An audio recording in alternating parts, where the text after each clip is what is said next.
부탁드립니다. 지금부터 오전 세션을 시작하겠습니다. 오전에는 두 분의 발제가 준비되어 있습니다.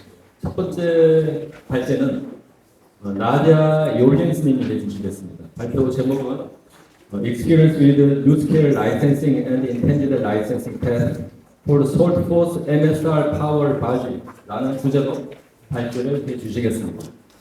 나디아 요르겐스님은 덴마크 솔트포스 에너지에서 라이센싱 업무를 총괄하고 있으시고요. 그 전에는 미국의 대표적 SMR 기업인 뉴스케일의 인허가 업무에도 참여한 바가 있습니다. 나디아 요르겐스님을 큰 박수로 단상에 모시겠습니다. Testing. Okay. Distinguished participants, good morning. My name is Nadja Joergensen, and I'm the head of licensing at Selfos Energy. It's my honor to be here presenting today. I have two topics to cover today, the lessons learned associated with the NuScale design review and the approach to licensing for the Saltforce molten salt reactor. So why was I invited by Dr. Shim to speak here today? To introduce myself and my background, I received my degree in mechanical and nuclear engineering from Kansas State University in the United States. I started my working career working at operating plants. So my first job was as a design engineer at Cooper Nuclear Station in Nebraska.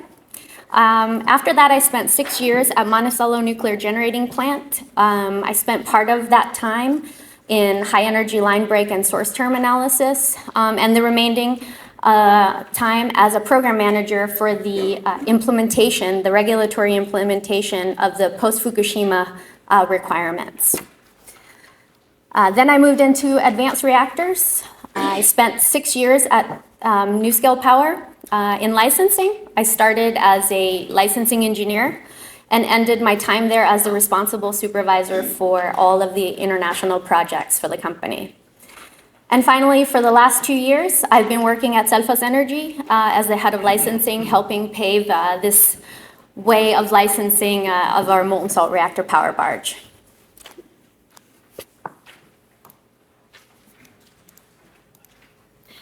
So I just want to make a quick disclaimer, since I no longer work for NuScale, that this presentation on NuScale lessons learned represent my views and opinions. It doesn't reflect NuScale or the NRC's opinions, and the information presented here today is publicly available, and then of course it represents my own analysis and interpretation of that information.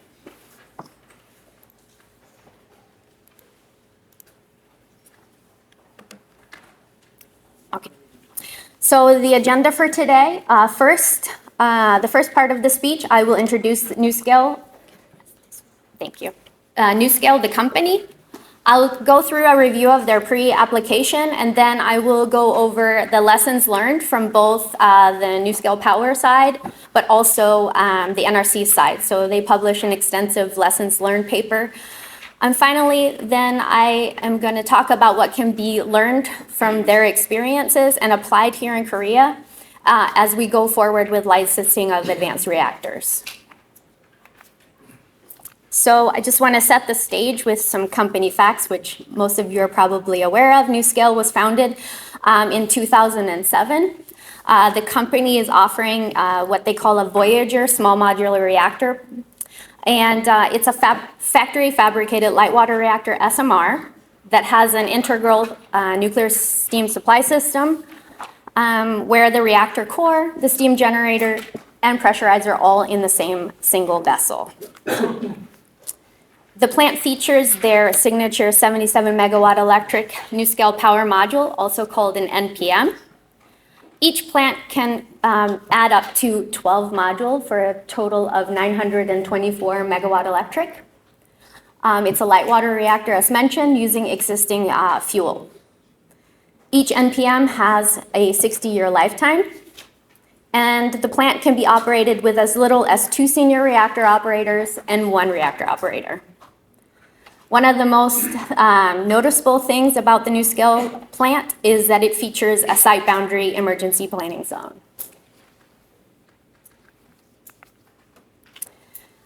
So now on to the licensing. NewScale began their pre-application in 2008. They submitted their design certification application back in December of 2016. So that's a total of 8 years of pre-app time. They received their NRC approval of their final safety and evaluation report and their standard design for their 50 megawatt electric NPM in 2020, followed by the final rule being published in August of 2022. They then submitted a standard design approval for their uprated NPM, the 77 megawatt, in December of 2022, which was approved by the NRC in May of 2025.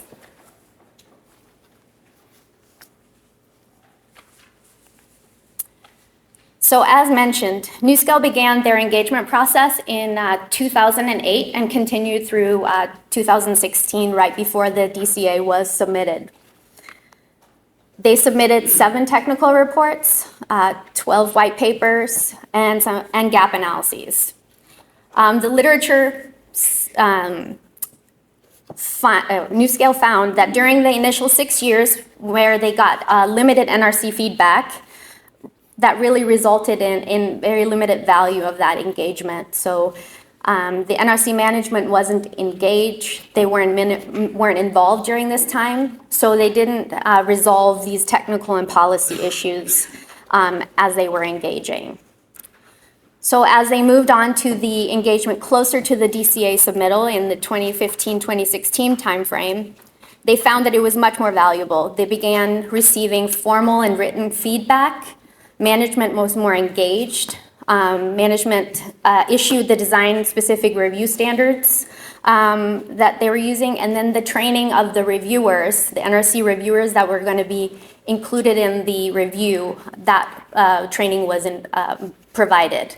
And these engagement, I mean, over the years, more than 40 meetings between NewScale staff and NRC staff.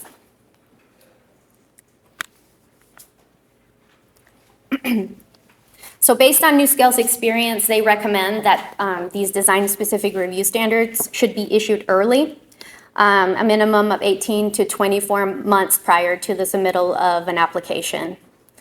They also noted that the NRC should review and address these key safety features as early as possible.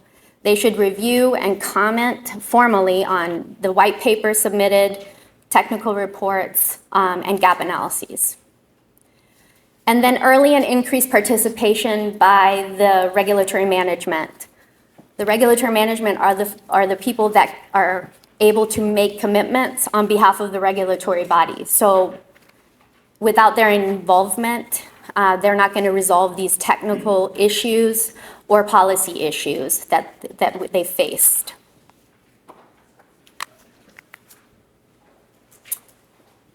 Okay, so overall, NewScale found that the DCA was a successful demonstration of the NRC's ability to review an advanced reactor in a reasonable time frame. They also concluded that the review process needs to and can continue to be made more efficient and predictable, reducing the substantial burden to applicants and also to the NRC, while enhancing focus on what matters most, important to safety items. NewScale has identified some major challenges for efficient and timely review of new reactors. And I want to talk about a few of those here in the next couple of slides, where they believe that it could really improve a future review process.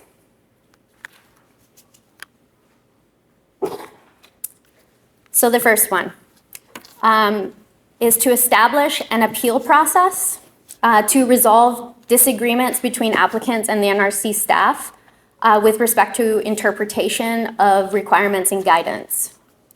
So what they mean by that is specifically where an applicant believes that staff are misconstruing regulatory requirements, changing position on meeting requirements, or erroneously concluding the design fails to meet an acceptance criteria, an applicant and staff should be able to present their position to a neutral arbiter to render a decision.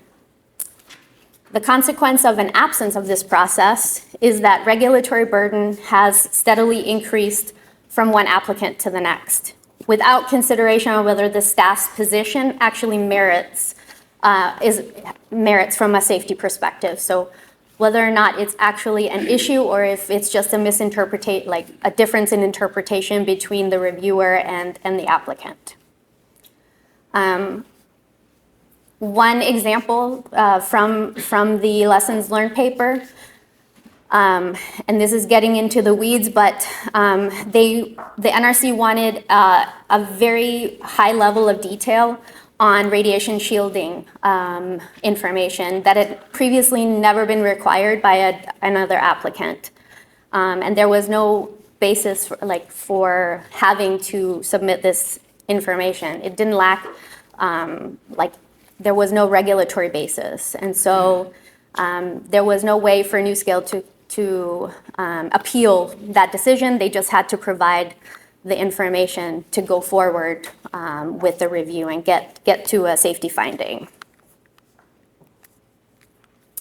The next one I want to talk about is the reliance on downstream requirements and programs to supplement design detail and test data as part of NRC safety findings. So downstream programs include programs required by regulation. So we all know Appendix B, quality assurance, ASME code, and inspection, test, analyses, and acceptance criteria in the US called ITAC. So the consequence of not relying on these required programs is increased cost and time to develop the applications and obtain approval without improving the safety of the actual constructed facility. In the case of the NuScale DCA, their application development and review cost exceeded $500 million. An example of this one would be the level of detail information required to be submitted at DCA application time for radiation protection.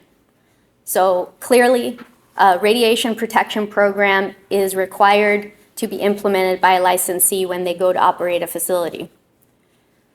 The NRC wanted NuScale to provide this level of detail at the design certification stage.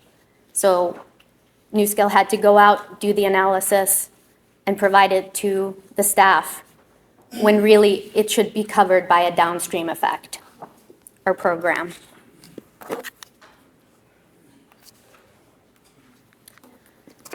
And the last one from NuScale Lessons Learned, clarify the role of Advisory Committee on Reactor Safeguards, or ACRS. So the ACRS's approach during the DCA review worked because the NuScale SMR was the only advanced reactor under review at that time. However, it was unnecessarily broad and burdensome, and the same approach may not work if there were multiple advanced reactor designs under review, as they mentioned is expected in the future, which we're seeing currently in the United States. There's many designs under review currently. The consequence of not clarifying the role of the ACRS is that ACRS, due to resource constraints, could delay approvals and deployments of nuclear power plants with advanced safety features. So just for reference, the ACRS conducted more than 40 meetings, totaling more than 440 hours of review time during the NuScale design certification application. I will note that based on lessons learned in the subsequent SDA for NuScale, this approach was changed, and it resulted in much fewer or more consolidated meetings, and meetings that focused on topics important to safety.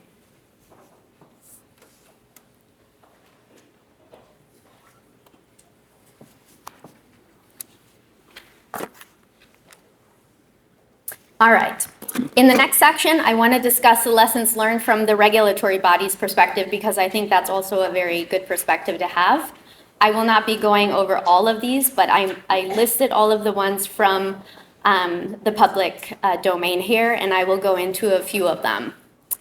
First, I want to discuss some best practices that were identified by the NRC, and then a few specific examples of what could be improved. So one of the best practices was that NuScale voluntarily engaged in pre-application activities to familiarize the staff with the design based on the development of the design at that point. So as I mentioned, they began very early in the design, and as that continued, there were more and more design information available. So that during that pre-app engagement, they were able to see, okay, where is NuScale at with their design information, and what kind of documents do they have? So these activities improved NRC staff's understanding of the main attributes of the design and allowed for resolution of key areas before the DCA was submitted. One of the things that the NRC staff did emphasize was the need for continuity of technical, project, and legal reviewers on the NuScale DCA to the maximum extent possible. So keeping the same people on the review during the entirety of the review so that you're not switching reviewers with different perspective in midstream. This promotes a more reliable, clear, and efficient review. The NRC should always explore ways to increase the stability of its review teams and collect data in future reviews to assess if this has increased performance. So NuScale also issued a regulatory gap analysis letter during pre-app to identify unique areas of the design that deviated from traditional compliance approaches. This initiative provided early engagement in these non-traditional areas of the design. So the NRC staff encourages this type of pre-application exchange because it allows the staff to communicate early regulatory perspective before receipt of an application. So again, early engagement to resolve these key technical areas before we get into the application. And if anything needed to change, then you have time in the pre-app timeline to make those changes. NuScale also used topical reports for novel design features and approaches to allow the staff to generically review and approve these features. This increased NRC and NuScale attention on these review areas to facilitate more timely resolution.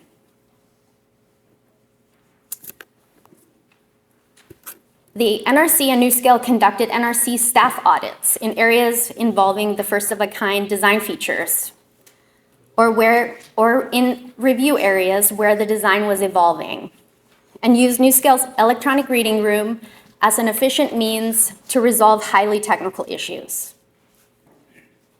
The NRC and NuScale gained valuable insights into the most efficient way to conduct audits over the course of the review.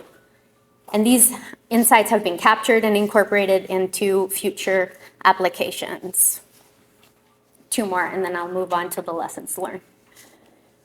NRC and NuScale developed a list of highly challenging issues that by focusing on these topics led to more timely and efficient resolution. And then the last one, NRC developed risk-informed approaches in a number of areas during the NuScale review that facilitated reaching safety determinations. The use of risk insights during the pre-application period and at the beginning of the review helped the staff assess the risk significance of the design attributes and thereby apply resources in a more efficient and reliable manner.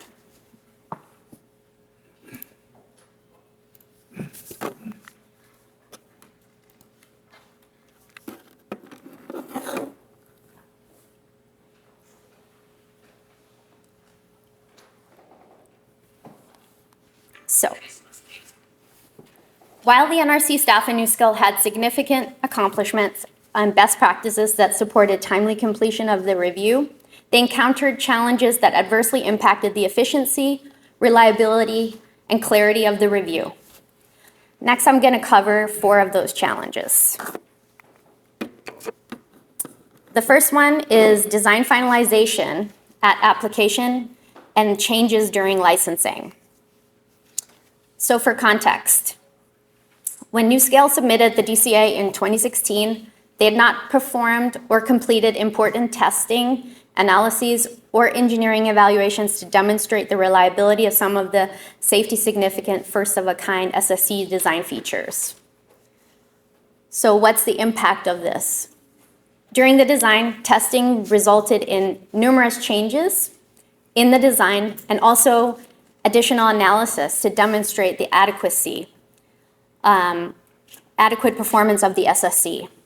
And so these changes and additional reviews resulted in substantial unanticipated resources and time expenditures for both the NRC and NuScale's side. So how would we mitigate this from happening? We would have a robust pre-application engagement to discuss what the status of the design is. The applicant should identify all design aspects that are still undergoing finalization, testing, or analysis, or that are otherwise subject to change, especially if these deviate from discussion between the applicant and the NRC during these pre-application meetings. The NRC should carefully evaluate the list provided by the applicant to ensure schedules and resources are appropriately allocated. And lastly, NRC should conduct early assessment of the potential risk significance of these areas and discuss with the applicant any potential impacts on schedules and resources. All right. The second one is application of a holistic risk-informed review strategy. So for context, while the NRC made substantial progress in conducting a risk-informed review of the NuScale application, opportunities remain to further enhance its ability to apply these risk-informed principles during the review of new and advanced reactors. So what's the impact? The staff in NuScale spent considerable effort on the risk information provided in the application. This occurred in parallel to ongoing safety reviews in other areas of the application. So it reduced the ability to incorporate these insights from the risk information into other portions of the review. Additionally, because the NRC conducted the review in a matrix manner, meaning that the work was distributed to divisions and branches to conduct the focused review and not in an integrated manner, risk insights were less effectively incorporated into these specific review areas. The reviewers were not always aware of the risk significance of their review in the context of the overall design. So they were much too focused and narrowed in and didn't see it from the high level. This contributed to increased focus and effort in some areas that may not have been commensurate with their risk significance. So as we go into these new and advanced reactor designs, we will employ novel and integrated passive and inherent safety features to demonstrate safety. The NRC must adapt its review strategy to ensure integrated safety and environmental reviews from the beginning of the review. So how do we mitigate this? At the beginning of the licensing review and potentially during pre-application, the applicant should prepare and present to the NRC staff its approach to performing its risk assessment and the key conclusions. For new and advanced reactor reviews, the NRC should establish an interdisciplinary review team at the pre-application engagement phase to identify any cross-cutting technical and regulatory issues, assess their risk significance, and ensure that the staff performs its review of a unique new reactor design in an integrated manner. This focused team should be smaller and more flexible than the matrix team used in the NuScale and prior new reactor application reviews. And the team should include NRC subject matter technical experts from review areas related to the novel and risk significant features in the design.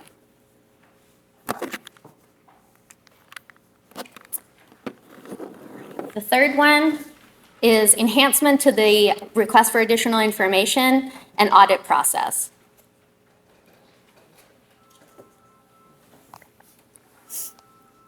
So While the NRC staff and NuScale saw improvements in the use of requests for additional information and audits, continuous improvement is necessary to enhance clarity and reliability, as these tools will continue to be a critical component to ensure the docketing of key safety and technical information necessary to support the staff's reasonable assurance finding.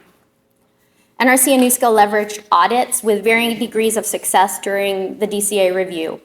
When it became apparent that the audit helped the staff understand these key design attributes and focus on the information the applicant needed to supply on the docket to support a safety finding. So what was the impact? NRC didn't implement a consistent approach for the establishment or conduct of these audits.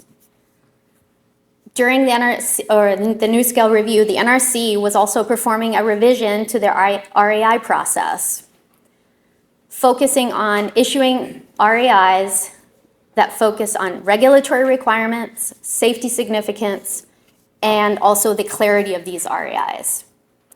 So during the NuScale review, did not implement this new and updated RAI process, and so what happened was that a lot of additional RAIs that maybe shouldn't have been issued, they wouldn't have met the threshold of this new process, were issued to NuScale, and all of those RAIs have to be responded to on the docket. So the mitigation. Applicants should review the NRC RAIs and audit plans to assess whether the key attributes described above, so safety significance, regulatory requirements, are included in the request for additional information. Applicants should promptly raise any concerns and request clarification as necessary. Applicants should meet commitments for REI responses and communicate any anticipated delays. Applicants should acknowledge the impact of delays on the review schedule and resources. To conduct a timely and resource-focused safety review, REI development must be complemented effectively by an applicant's responsiveness to REIs. The NRC should devote additional attention to ensure that REIs and audits conform to NRC guidance and assess whether there are more effective means to gather the information, thereby maximizing the efficiency of the use of these tools to gather only the information necessary to reach a reasonable assurance determination. And last one. Establishment and management of review schedule and resource estimates.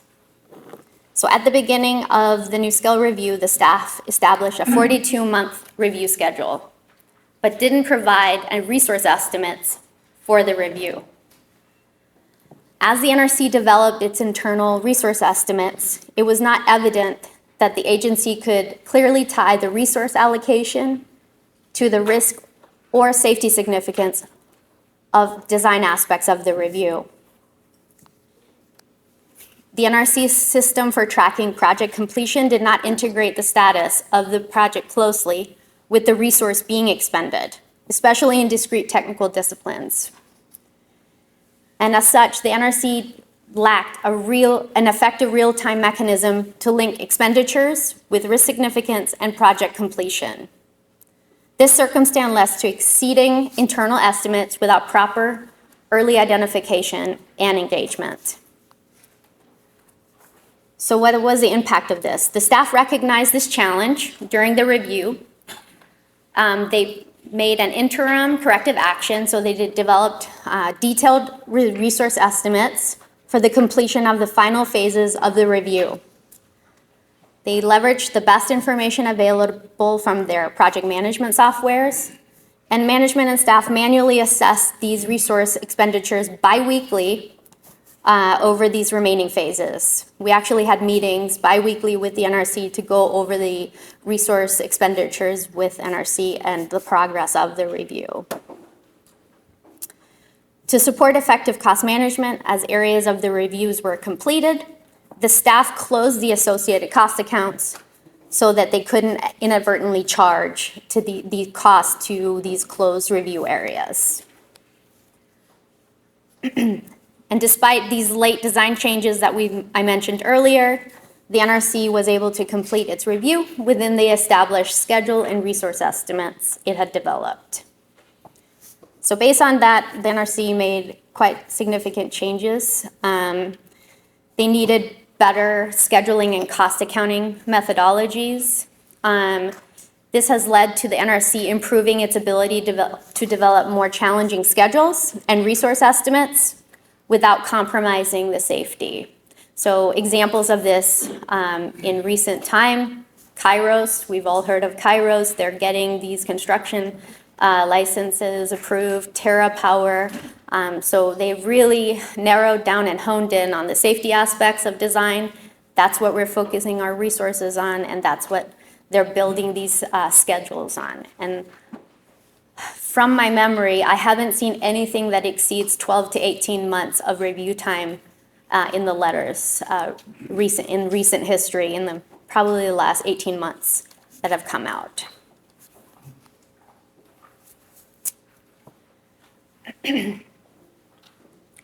Also, they needed better software for project management and resource expenditures so they could do real-time tracking and monitoring of the staff and the management.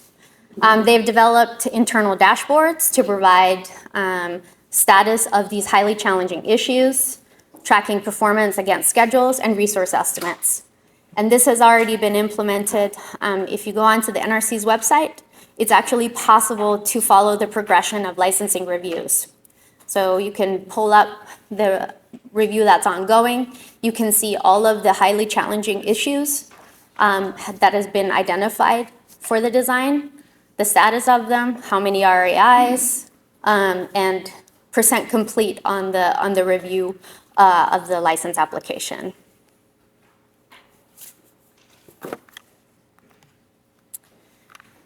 So how do we learn from these lessons learned and implement that into advanced reactor licensing? So as noted in the draft operational plan for pre-design review for new SMRs proposed by NSSC in September 2025, SMRs are being developed rapidly and in diverse designs, making it difficult to conduct safety reviews under current regulatory framework. There's a growing need for pre-design review to identify safety issues of new reactor types at an early stage and to prepare appropriate safety review processes. The draft operational plan and draft regulatory framework for advanced reactors proposed by NSSC in September 2025 are the first steps for licensing of advanced reactors in Korea.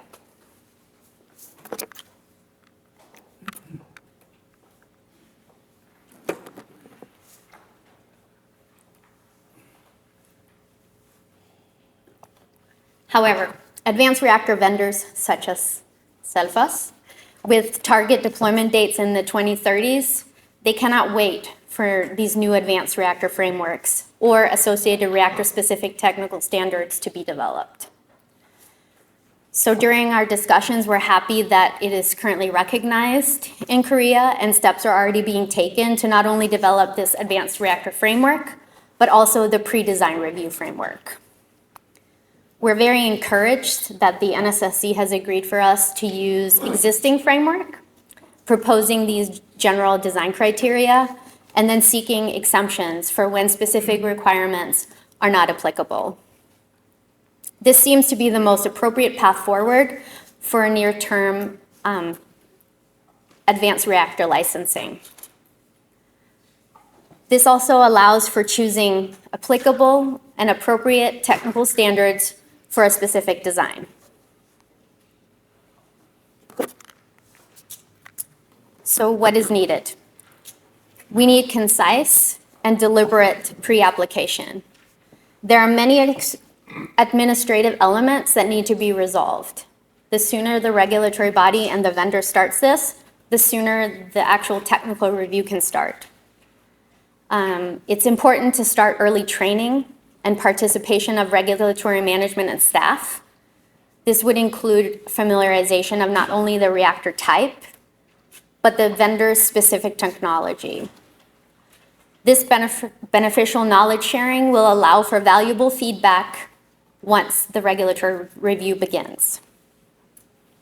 And finally, this also allows for the identification of review staff to ensure proper knowledge and expertise for the review, or the identification that there's some expertise that doesn't exist yet and it needs to be built.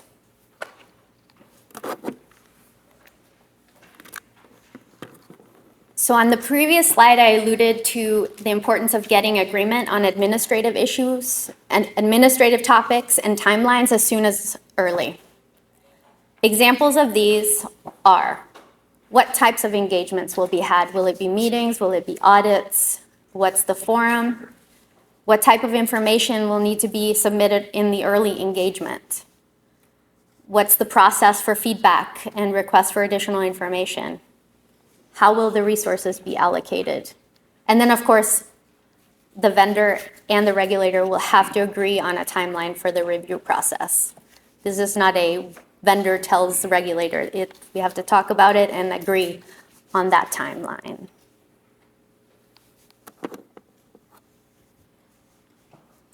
Early formal feedback and resolution on review approach for key novel design features and methodologies. Advanced reactor technology will feature design features, methodologies, new codes and approaches to meet regulatory requirements that might need significant explanation and discussion. In addition, it will be important for vendors like ourselves to receive review and feedback of white papers, technical and topical report prior to that licensing application submittal. And this would include formal documented feedback that could be used during the license application process, such that these subjects would not need to be reviewed again during the actual licensing application review.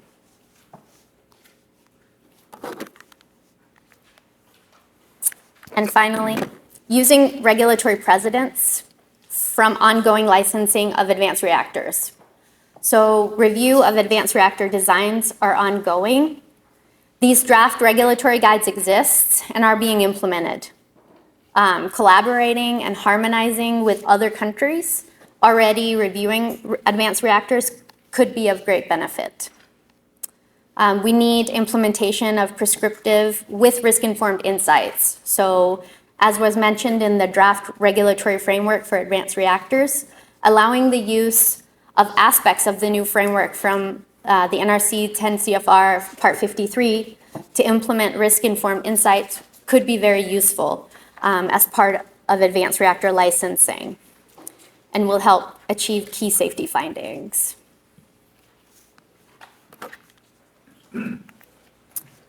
So to sum up, it will take many years to adopt and implement an entirely new advanced reactor framework. In the meantime, using these lessons learned from other advanced reactor design reviews will help guide and shape the future of reactor licensing. NuScale pioneered advanced reactor licensing with the DCA review. They got a methodology approved that allows for site boundary emergency planning zone. They got a topical report approved that allows 3 operators to operate 12 units. They proved that a design can be approved with no essential power needed. All of these achievements have allowed for improvement to regulatory frameworks and requirements, most notably Part 53. So we need to keep this experience in mind when we develop new guides, regulations, codes, and more. We can use these innovative methods and ideas to solve problems while keeping safety as a top priority. So, thank you. Okay, thank you. So next, I would like to introduce you to our company, Selfos, and our molten salt reactor power barge. I will describe our consortium with Samsung Heavy Industries and KHMP, and I'll talk about the licensing case for the molten salt reactor power barge that we are hoping to achieve here in Korea. And then I will end with a summary of our path to deployment and some of our achievements to date. So, Selfos is headquartered in Copenhagen, Denmark, and we have an office here in Gotje, South Korea. We're founded in 2016, and we are a privately held and funded company. We're developing a fourth-generation molten salt reactor integrated into a power barge. We expect the first molten salt power barge to be commercially deployable in the mid to late 30s. Selfos is developing a new approach to nuclear power with the CMSR power barge. This concept has the potential to fundamentally change how we produce and deploy nuclear energy. At the heart of the system is the molten salt reactor technology. This design brings a radically different safety case compared to traditional reactors, offering inherent safety features and simplified emergency planning. We offer a fully standardized design with centralized location for construction to enable high level of quality and safety.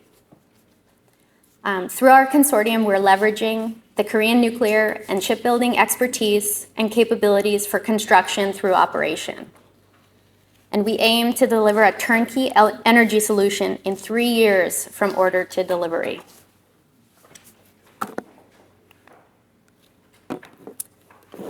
So next, I would like to introduce our CMSR 100. It's a 100 megawatt electric loop type molten salt reactor. The reactor is a graphite moderated low-enriched uranium using low-enriched uranium fuel salt. The reactor operates at low pressure, which eliminates the potential for complicated accident scenarios. And our plant is designed for 24 years of operation. The molten salt reactor fuel enables options for online refueling and eliminates long refueling outages and on-site handling of irradiated fuel. Our conceptual design, it was completed earlier this year, and we are currently in the basic design phase.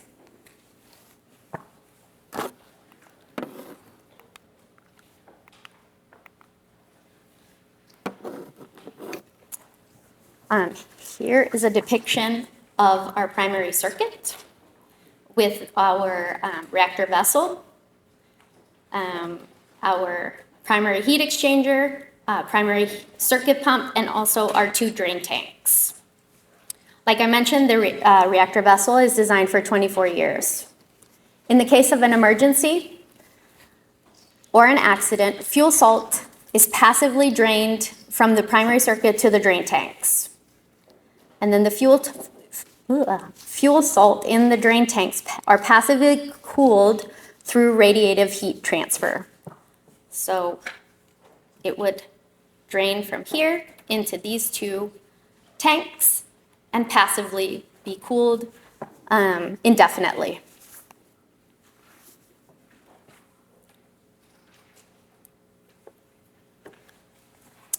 So corrosion control is a challenge for molten salt reactors. Corrosiveness of fuel salt increases with impurities from fission products. So the corrosion can be controlled through redox control. We've been performing various experiments both internally at Selfos and also with Virginia Tech to understand the corrosion conditions for our design, and we're seeing very positive results of effective redox control, confirming our 24 years lifetime.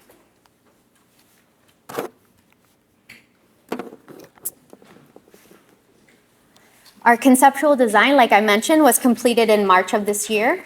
We have developed a total of 225 project design and other supporting documents. We've completed research and development to confirm thermophysical properties of the fuel salt. We've gotten positive results, like I mentioned, on the corrosion control and management of graphite lifetime. We are doing additional research and development, qualifying the fuel salt and validating the properties. And we're also performing additional fission product retention experiments. So To sum up this slide, we are ready to start our pre-application engagement with the regulatory body and to discuss and align on these technical topics.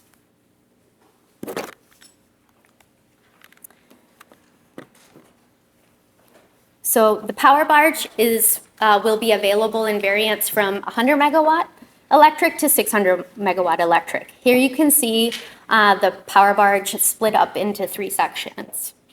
The aft module has accommodation, control center, and emergency power. The power module is here in the center that has your nuclear island. And here in the front, you have your high voltage substation. The barge will be constructed in the shipyard, and all non-nuclear commissioning will also be performed at the shipyard. Once that's done, the barge will be towed to the site where it will undergo the nuclear commissioning and start operating.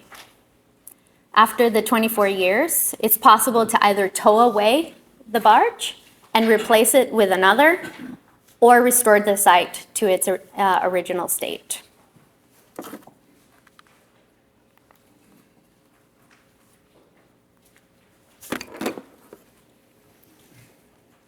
Next, I want to discuss some features that make our Selfos concept unique. We're designing to a standard envelope, environmental envelope. So this eliminates the repeated regulatory reviews and ensures that the site meets the standard design parameters. The power barge will be situated in sheltered waters. What that means is it will be protected by breakwaters. It eliminates hazards such as direct wave impact from tsunamis. It minimizes pitching and rolling, and it also removes the possibility of a potential collision with another maritime vessel.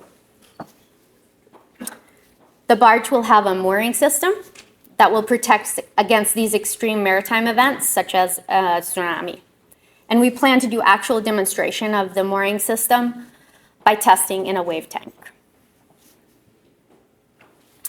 For the emergency planning zone, the unique inherent safety features of the CMSR, particularly the fission product retention of the fuel salt, ensures that all accident scenarios is within the site envelope.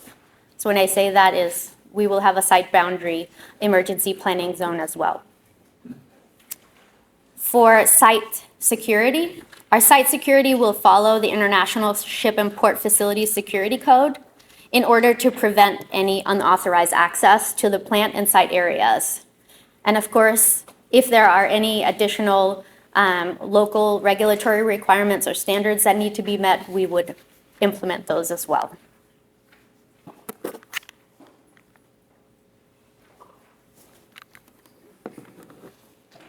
Molten salt reactors, and specifically floating application, offers some unique advantages. In addition to this inherent safety features of the molten salt reactor, the site layout and breakwater will allow the power barge to be deployed in locations where external hazards such as severe tsunamis, earthquakes, even volcanoes are a concern.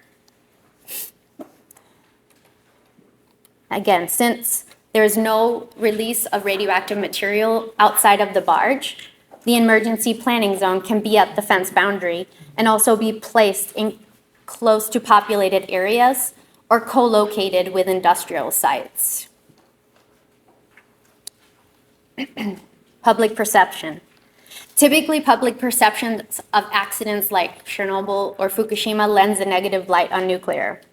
Public perception can be changed due to these inherent safety features of the molten salt reactor.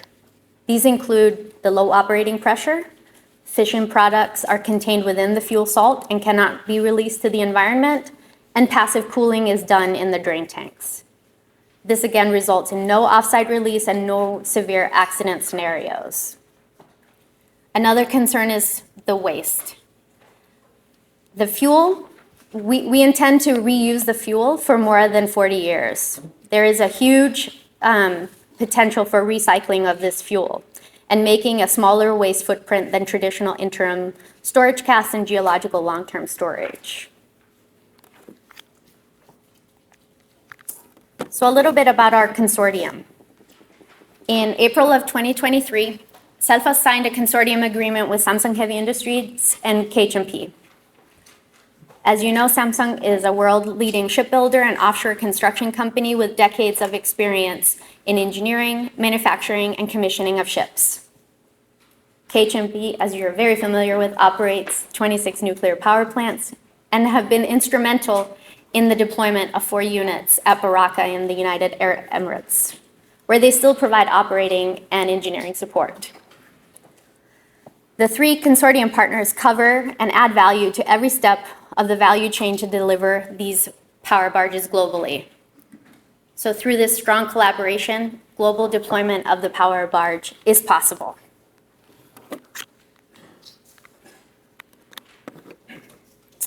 The molten salt power barge is designed as a turnkey energy solution. Instead of building a massive plant on land, the entire unit is constructed in a shipyard using proven maritime manufacturing methods. Because everything is built in one centralized location, the design and construction can be fully standardized. That means higher quality, higher safety, and far greater efficiency. The barges will be commissioned, tested, and eventually decommissioned in a centralized location.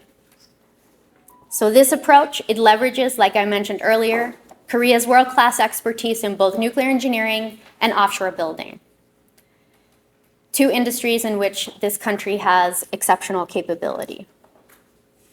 Once complete, it will be delivered by sea directly to the customer.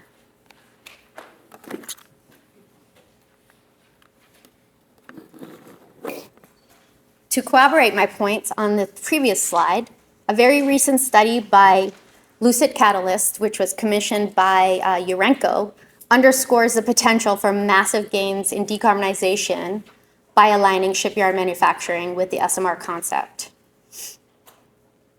For those of you who are interested in the details of the study, I encourage you to read it for further information. So now the juicy stuff, the licensing case. In the United States, there are 3 paths to licensing. The traditional path, Part 50, is a 2-step process where you apply for a construction license, followed by an operating license. The updated path, Part 52, is a 1-step process where you apply for a combined construction and operating license. In this process, your design needs to be more developed and detailed than in Part 50. Part 52 was developed to ensure that licensees would be able to complete construction and begin operations of the plants. Back in the 70s, as electricity demand slowed down and regulatory requirements increased,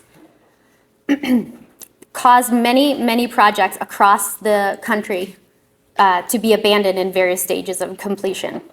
I used to live in Washington State, and it's a great example. There's one operating plant, and there's another plant at 75% complete construction and one at 25%, all in the same little area. Part 53 is pending. It's scheduled to be issued by the end of 2027 and will support advanced reactors.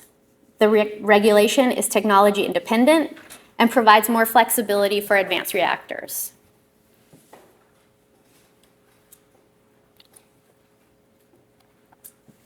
As you all know, South Korea currently operates under a Part 50 model with a 2-step approach. While there is no formal pre-application engagement process, it is possible to submit a standard design approval application along with key topical reports, which we also plan to do. NSSC has developed a pre-application process named pre-design review.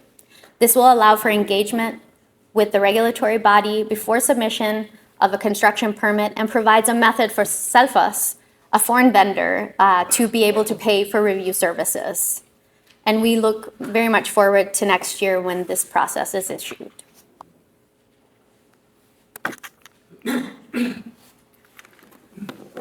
For the first of a kind, we plan to run our nuclear and maritime licensing in parallel to best develop a combined approach for subsequent power barge licensing. Since there is no existing advanced nuclear regulatory framework for molten salt reactors or for floating nuclear power plants, our licensing will rely on adopting existing rules. We plan to request exemptions or alternative approaches to accommodate the unique aspects of our molten salt power barge, showing that our design is equal or safer than existing. Early and ongoing regulatory interaction will be critical to familiarize the regulatory body with our novel design. On the maritime side, we're working with the American Bureau of Shipping, ABS, on the new technology qualification process for the power barge. We're using the novel concept guidelines to assess our power barge design since it's not fully covered by existing rules or industry standards. I will note that last year, ABS issued class requirements for nuclear power barges that will help with reviewing our power barge and identify specific areas that will need to be reviewed by the nuclear regulator and specific areas where the classification society will have jurisdiction.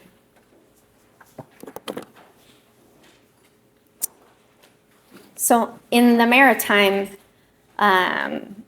sector, our ambition is to have an international framework in the future. The consortium will pursue nuclear licensing in Korea and Korean flag state approval from Ministry of Ocean and Fisheries. To do this, ABS will review and approve the maritime aspects of the power barge, and also review and provide comments on the nuclear aspects. We anticipate the review feedback will be fed as input into the nuclear regulatory body. As mentioned, our ambition for the nth-of-a-kind reactor is to set a global precedence by integrating nuclear and maritime regulations. We're proposing that Ministry of Oceans and Fisheries in Korea empower ABS to provide class and statutory approvals for nuclear vessels. Of course, the Korean registry will act as a technical advisor and liaison between Ministry of Ocean and Fisheries and ABS to establish and implement the framework to have a Korean flag nuclear power barge.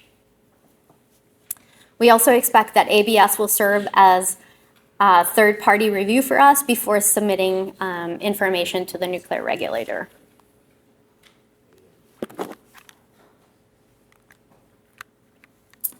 So even though there isn't a regulatory framework in place yet, and we have not formally started regulatory engagement, we have made progress in various areas. In 2023, we completed a licensing feasibility study together with Best Engineering and Energy Solutions, BEES, here in Korea. We have and are developing licensing reports and a first draft of the regulatory engagement plan. We continue meeting with NSSC, KINS, KINAC, and Ministry of Ocean Fisheries, covering topics such as our design development and status, licensing approach, regulatory engagement, and classification of the power barge. We're also very grateful that we were invited to attend the 2025 Advanced Reactor Roundtable earlier this year, and we were included to participate in the Advanced Reactor workshops held by NSSC.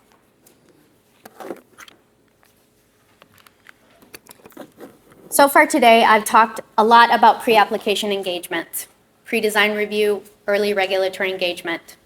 The reason CELFA wants to engage with the regulatory body early is to gain agreement on the exemption and alternative approaches with respect to regulations that cannot be met as written for the molten salt power barge design. We want to discuss and gain general agreement on preliminary timeline for submittal of topical and technical reports. The design review can help identify and resolve potential licensing issues through mutual technical and regulatory understanding.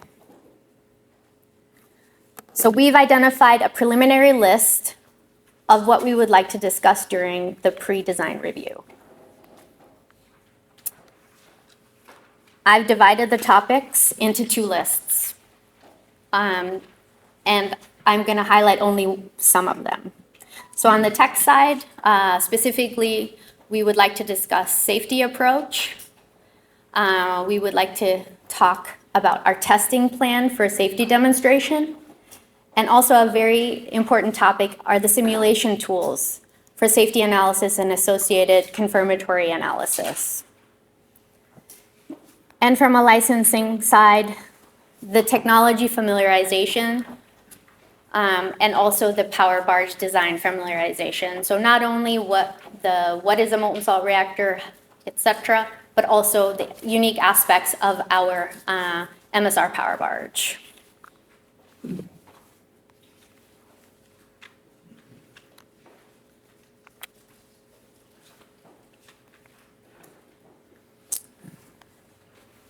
So,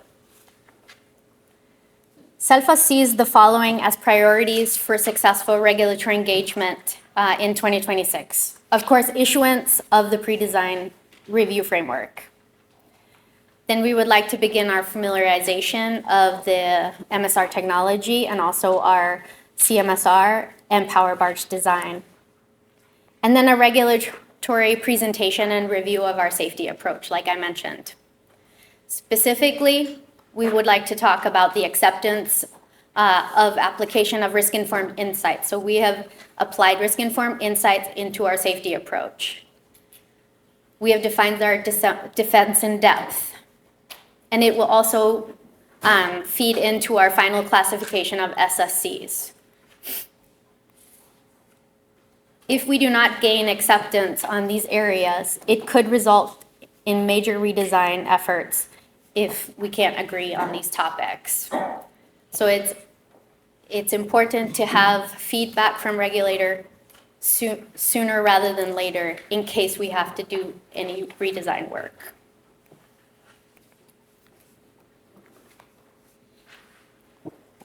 So the testing plan for safety demonstration. We need to align on appropriate experiments and testing, access to and/or purchase of facilities.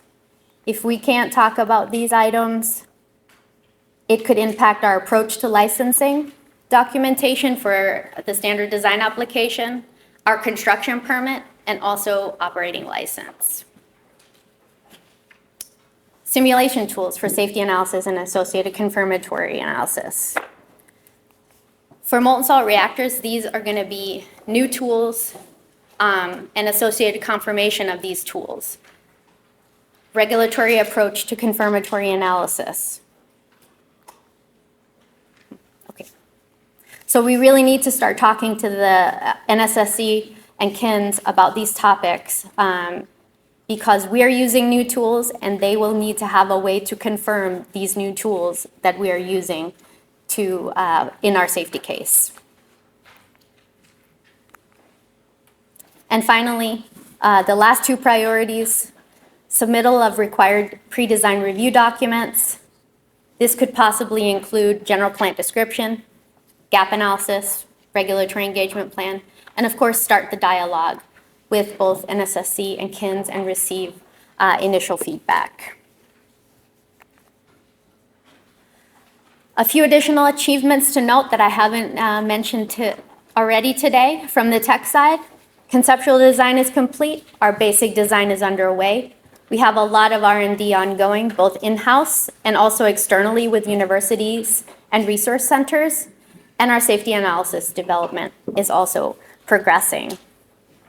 In addition to those licensing achievements already mentioned, our CMSR maritime feasibility assessment was completed in June of 2020, and we received our approval in principle from ABS in December of 2022.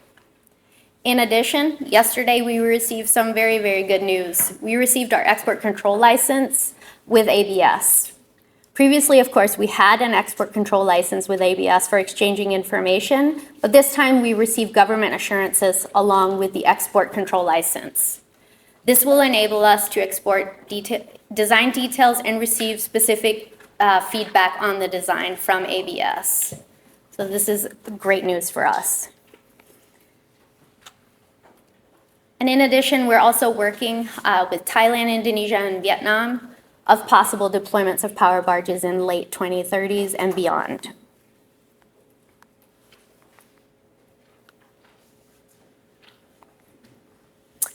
To sum up, The CMSR Power Barge has the potential to have unique value in terms of safety, design, licensing, and social impact. There are going to be many challenges ahead as we begin to license the first molten salt reactor on a power barge. I believe that as we continue to license advanced reactors and deploy floating nuclear power plants, these bottlenecks will naturally resolve over time through early regulatory engagement, innovative thinking, and applying lessons learned. This concludes my remarks. 감사합니다.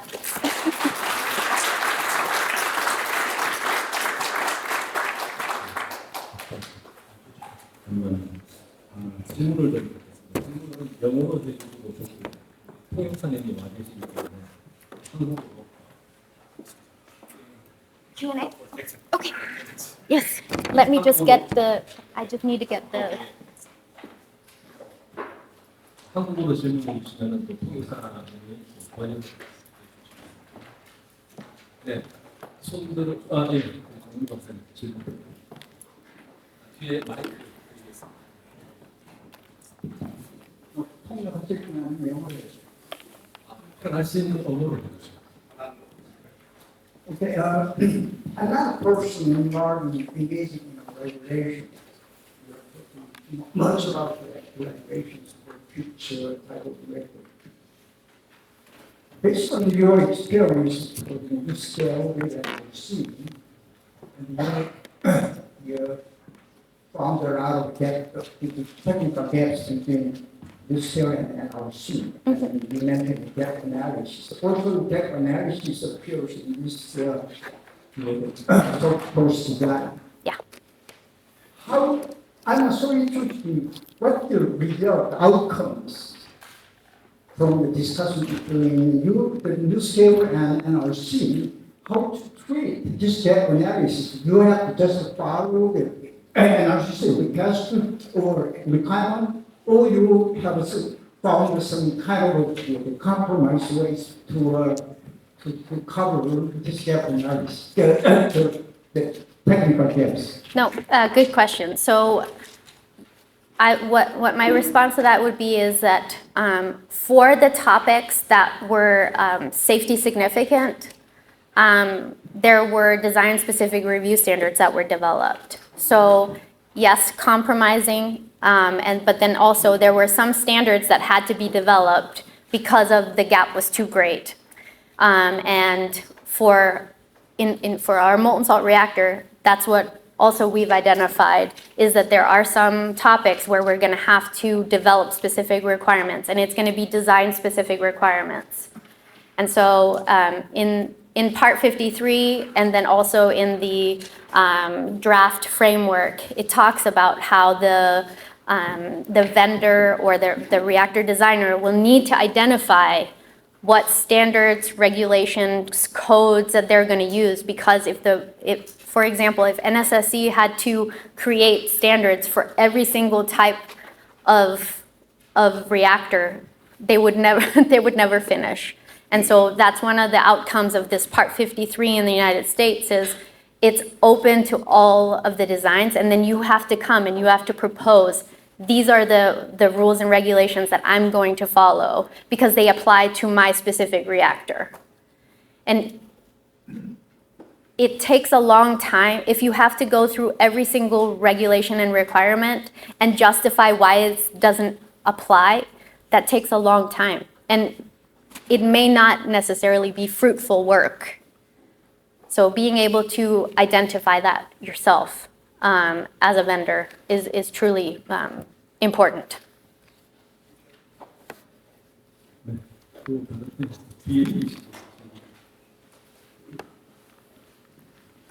Thank you for the presentation.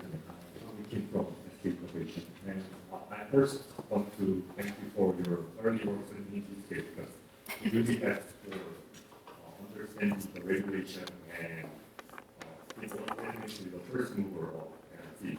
So it really benefits the following public. And I have 3 questions. Okay. Maybe one at a time. The first question, why 2 SRO and 1 RO? So I really repeatedly asking this for ISMR and this case. Yes. One ISMR shows one SRO and two RO. So Very good question. I can answer that one because I was part of developing that topical report. So actually, we had identified one SRO and two ROs as well. And then our chief nuclear officer, when he was reviewing that topical report, he said, what happens if the senior reactor operator has a medical incident? Then you don't have a senior reactor operator in charge. And by regulation, you must have one. So then we changed it to 2 senior reactor operators and 1 reactor operator.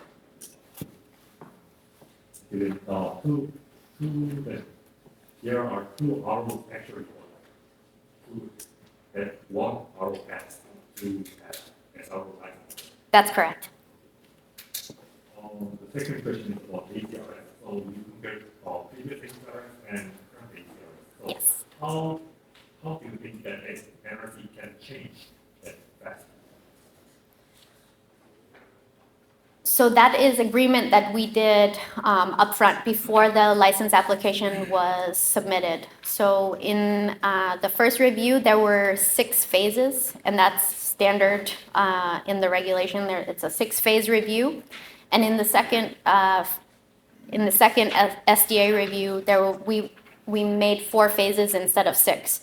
So we combined some of the phases for efficiency and some of the areas that had already been reviewed because it was the second application, it was a design upgrade, right? So a lot of the same things like safety features, etc., remain true still. They were able to gain efficiencies and not have to review some of these chapters. So they combined the chapters, let's say 2 to 4 chapters, into one ACRS meeting, where previously we would hold one ACRS meeting for each chapter. So I think it's all about the communication piece, right? There was nothing to be gained from having meeting after meeting after meeting. So I think it was speaking with NRC management and then also, of course, gaining agreement with ACRS for those changes. And the last question. So you mentioned about radiation shielding field. And, I heard about something about the hydrogen problem and PAR. So did you go appeal with that or not? Can you? So you mentioned appealing for radiation shielding. Yes. And I heard about the scale added PAR passive bottom facility to combine after NRC claiming that is required. So Yeah. I heard that this scale does not want to do that, but what was the result? On that one, honestly, off the top of my head, I don't remember, but there were many incidents where instead of arguing continuously, NewScale said, yes, sure, we will either put this in the application or we will make this design change, where it may not have been necessary based on safety. Thank you very much. You're welcome. 예, 시간은 한 번만 더 질문을 드리겠습니다. My name is Yamaha from University. My question is, so what exact office or steps of NRC been involved in such a long engagement process? And also, how you can capture NRC's attention? The reason why is, so regulatory body feels pressure for unmatured or premature treatment or decision. And also, they have concerns on citizens, concerns particularly for FOAK. On the other hand, developer may think giving too much information earlier may make unnecessarily additional burden.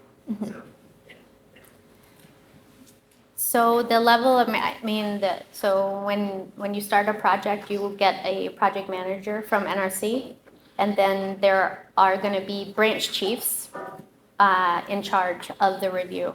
And so that's the level of management. You asked for a level of management, right, that were involved? Can you indicate a specific department or office or steps who engaged that pre-application activities? I think it was new reactor, NRR, new reactor regulation, I think. For 8 years. Well, it was not the same, over time it changed, right? So, yes. But yes, 8 years. I mean, it takes a long time. Resources from both sides. So instead of having 8 years of pre-application, if you can align early on what's specifically going to be done during pre-application and making that a shorter time and giving that knowledge and expertise early on, I'm not advocating 8 years of pre-application for sure. So, you know, being very concise and detailed about your pre-application and what you want to achieve out of it. Of course, we want to, at least for us in Selfas, what we want to do is we want the regulatory body to be ready to review our application when we submit the application. Which that means that they need to be familiar with molten salt reactor technology, they need to be familiar with our design, they need to be familiar with the interfaces between nuclear and maritime, they need to be familiar with codes and standards, which codes and standards we're going to use, and those types of things. And then timeline, of course, we have to agree on language of documents. All of those things we have to figure out before we start the license application process. 네, 긴 시간 발표 주신 나디아 열겐스님에게 큰 박수.